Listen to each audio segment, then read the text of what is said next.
بسم اللہ الرحمن الرحیم۔ السلام علیکم، welcome to our channel Information factory.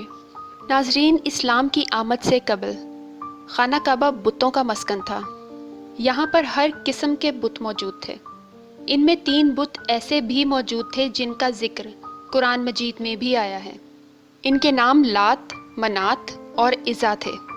اسی سلسلے میں محمود غزنوی کے دربار سے تعلق رکھنے والے شاعر فرخ سیستانی کا لکھنا ہے کہ اسلام کی آمد کے بعد جب مسلمانوں نے رسول اللہ صلی اللہ علیہ وآلہ وسلم کی زیر سرپرستی مکہ کو فتح کیا تو رسول اللہ صلی اللہ علیہ وآلہ وسلم نے خانہ کعبہ میں موجود تمام بتوں کو توڑ دیا، مگر اس وقت کے بت پرست منات نامی اس بت کو وہاں سے چوری کر کے ہندوستان کے شہر گجرات لے جانے میں کامیاب ہو گئے، اور وہاں انہوں نے یہ بات مشہور کر دی کہ یہ بت کرشماتی طور پر سمندر سے نمودار ہوا ہے، اور پھر وہاں اس بت کی عبادت شروع ہو گئی۔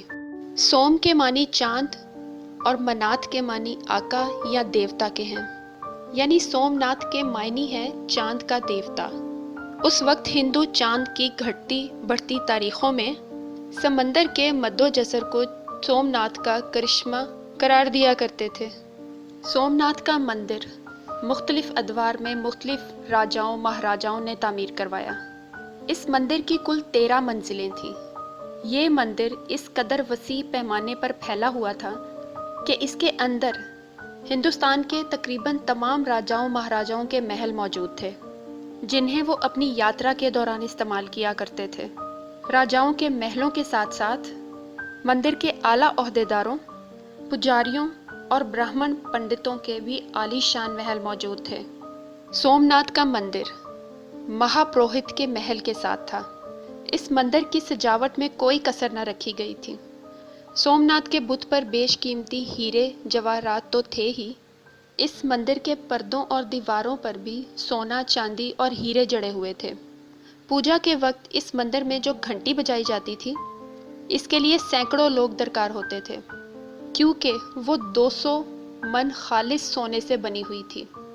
اس کے علاوہ اس مندر میں سوم ناتھ کے بت کے ساتھ ساتھ کئی چھوٹے چھوٹے دیوی دیوتاؤں کے بت بھی تھے، مگر یہاں سب سے اعلیٰ بت سوم ناتھ کا ہی مانا جاتا تھا۔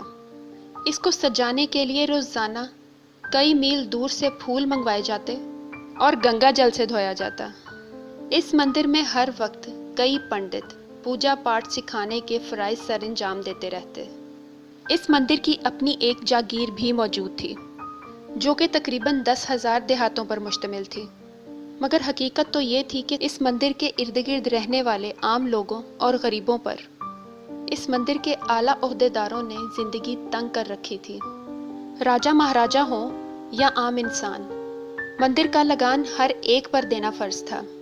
جو لوگ لگان ادا کر دیتے ان کو بخش دیا جاتا، اور جو نہ کر پاتے ان کو ڈرایا دھمکایا جاتا، یہاں تک کہ سوم ناتھ کے نام پر ان کی بلی بھی دے دی جاتی تھی۔ اس مندر میں سب سے زیادہ حیران کر دینے والی چیز خود سوم ناتھ کا بت تھا۔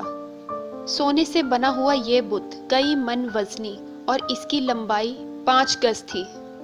حیران کن بات یہ تھی کہ بت ہر وقت ہوا میں ہی جھولتا رہتا تھا، بغیر کسی سہارے کے ہوا میں معلق رہنے کی وجہ سے اسے معجزوں کا دیوتا بھی کہا جاتا تھا۔ آج کی جدید ٹیکنالوجی سے دور ماضی کے لوگ نہایت سادہ ہوا کرتے تھے۔ ہوا میں تیرتے اس بت کو دیکھ کر سادہ لوگ اسے اپنا خدا مان بیٹھتے، لیکن اس دور کے مسلمان اس بت کو شیطانی طاقتوں کے زیر اثر سمجھتے تھے۔ یہ مندر 16 مرتبہ مسلمانوں کے ہاتھوں تباہ ہوا، مگر ان میں سب سے مشہور سلطان محمود غزنوی کی فتح سوم ناتھ تھی۔ جب سوم ناتھ شہر فتح کیا گیا تو سلطان محمود غزنوی اس بت کو دیکھنے مندر میں آئے، لیکن بغیر کسی سہارے کے اس بت کو ہوا میں تیرتا دیکھ کر سلطان بھی حیران ہوئے بغیر نہ رہ سکے۔ بہت سوچنے کے بعد بھی جب سلطان کو اس بت کے اڑنے کی وجہ معلوم نہ ہو سکی تو اس وقت کے مشہور سائنسدان البیرونی کو بلایا گیا اور اس کی وجہ کے بارے میں پوچھا گیا۔ البیرونی نے کچھ دیر مندر اور بت کا جائزہ لینے کے بعد جب مندر کی چھت سے کچھ اینٹیں نکالنے کو کہا تو اینٹیں نکالنے کے بعد بت ایک جانب جھک گیا جس کے بعد ساری کہانی سمجھ میں آ گئی۔ تب البیرونی نے بتایا کہ اس بت کے ہوا میں معلق ہونے میں کوئی معجزہ نہیں ہے، بلکہ اس مندر کی تعمیر کے وقت یہاں کے پروہتوں نے بڑی چالاکی سے بڑے بڑے مقناطیس چھت میں نصب کروائے تھے۔ کچھ لوگوں کا یہ بھی ماننا ہے کہ وہ بت اصل میں لوہے کا تھا جس پر سونے کا پانی چڑھا تھا۔ مندر کی چھت سے جب تمام مقناطیس نکال لیے گئے تو بت زمین پر آ گرا اور کئی 100 سال پرانا یہ راز کھل گیا۔ اس کے بعد یہ مندر کئی دفعہ آباد ہوا اور آج بھی یہ مندر گجرات کے مغربی ساحل پر موجود ہے، لیکن آج اس کی شان و شوکت پہلے جیسی بالکل نہیں ہے جیسے کبھی ماضی میں ہوا کرتی تھی۔ سومناتھ کے بت کے معجزات کا یہ بھانڈا پھوٹنے کے بعد یہ مندر کبھی پہلے جیسا آباد نہ ہو سکا جیسی محمود غزنوی کی فتح سے پہلے ہوا کرتا تھا۔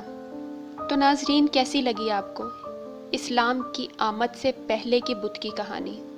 اس کہانی سے متعلق اپنے خیالات کا اظہار کمنٹ سیکشن میں ضرور کیجیے گا۔ مزید اس طرح کی انفارمیٹیو ویڈیوز دیکھنے کے لیے ہمارے چینل کو سبسکرائب کریں اور بیل کے آئیکن پر ضرور کلک کریں۔ ویڈیو اچھی لگے تو لائک کا بٹن دبانے کے ساتھ ساتھ شیئر ضرور کیجیے گا۔ فی امان اللہ۔